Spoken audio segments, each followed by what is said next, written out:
lakini hapa ambayo unamuona ulingoni, huyo ni Adri Alexander Potiro Garcia ambaye anapambana na Yohana Mchanja.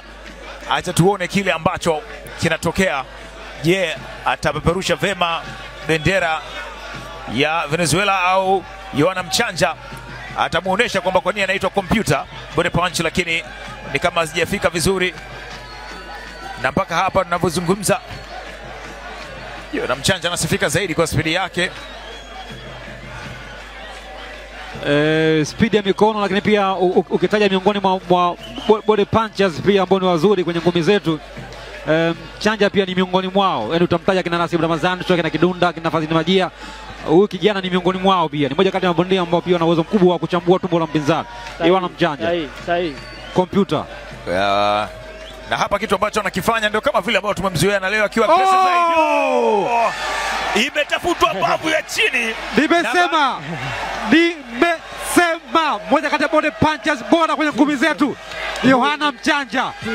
Sio kama amependa kupiga goti, Gamshit ameitema na amesema basi inatosha kwenye raundi ya kwanza. Sasa hii ndio KO mama, Yohana Mchanja. Wow. Moja kati ya pambano ambalo kumaliza mapema zaidi bila kutoka jasho. Kwa jinsi ninavyojua Mchanja, nimefuatilia mapambano yake mengi, ni makali.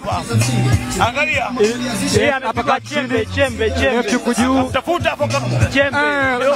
Hapa kwenye chembe hapa imemkuta Potiro na kuchukua ile punch. Ilikuwa ni uppercut juu, akamaliza tena. Ilikuwa ni right uppercut kwenye chembe na kumkuta Potiro akishinda kuichukua, na pambano limeisha kwa body punch, kwa uppercut kwenye tumbo.